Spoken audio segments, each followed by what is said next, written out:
आज आपण ही भन्नाट थाळी कशी बनवली ते डिटेलमध्ये पाहूया.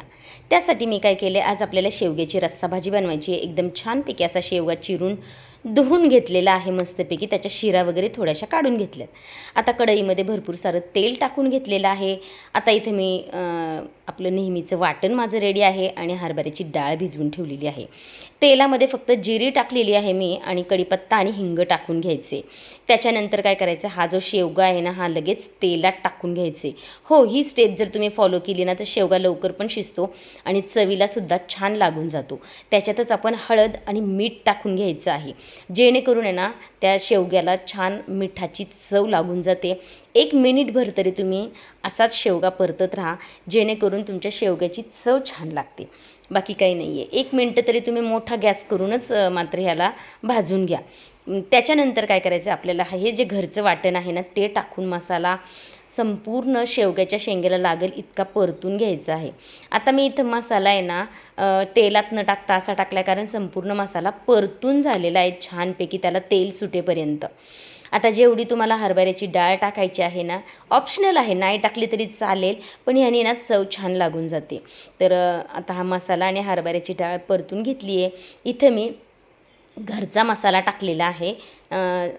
2 प्रकारचे मसाले घेतलेत मी. हा घरचा मसाला 2 चमचे आणि दुसरा मसाला 2 चमचे असा टाकला आहे. दोन्ही घरचेच मसाले आहेत, थोडे थोडे वेगळे आहेत. ठीक आहे. बाकी आपल्याला दुसरं काहीही टाकायचं नाही आहे. नसेल तुमच्याकडे घरी बनवलेला मसाला तर कांदा मसाला टाका किंवा लाल तिखट, धणे पावडर आणि गरम मसाला टाकू शकता. आता शेवग्याला लागेल एवढं तुम्ही गरम पाणी टाकून घ्यायचे त्याच्यामध्ये आणि मस्तपैकी मंद गॅसवर 10 ते 15 मिनटं हा शेवगा शिजून घ्यायचा आहे. आपण त्याला छानपैकी पहिला वाफलवला होता, त्यामुळे शिजायला काय त्याला एवढा वेळ लागणार नाही आहे. 10-12 मिनटात शेवगा छान शिजून होतो, पाहू शकता. मस्त घमघमाट सुटलेला आहे. आता मी त्याच्यात 1 चमचा शेंगदाण्याचा कूट टाकला आहे. हा सुद्धा ऑप्शनल आहे, तो मला आवडतो म्हणून मी टाकलेला आहे. नाही टाकलं तरी ही रस्सा भाजी आहे ना, भाकरी, चपाती आणि भाताबरोबर सुद्धा भन्नाट लागते. ही अशा प्रकारे भाजी नक्की ट्राय करून बघा. याच्यासाठी तुम्हाला वाटणाची रेसिपी नक्की पाहावी लागेल, त्याची मी लिंक तुम्हाला डिस्क्रिप्शनमध्ये देते, तेव्हा ही भाजी तुम्ही नक्की ट्राय करा. आता आपल्याला दुसरी भाजी करायची. त्याच्यासाठी मी खलबत्ता घेतला आहे. खलबत्त्यामध्ये मिरच्या आणि लसूण घेतलेला आहे. 10-12 पाकळ्या लसूण आणि 2-3 मिरच्या घेतल्या. तिखटाचं प्रमाण कमी जास्त करू शकता.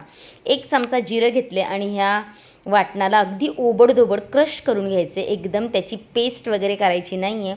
थोडंसं त्याला फक्त चेचून घ्यायचे. पाहू शकता तुम्ही लसूण मिरच्या सगळं आपल्याला व्यवस्थित दिसतंय, म्हणजे इतकं मोठं मी ठेवलेलं आहे, भरड केलेली आहे त्याची.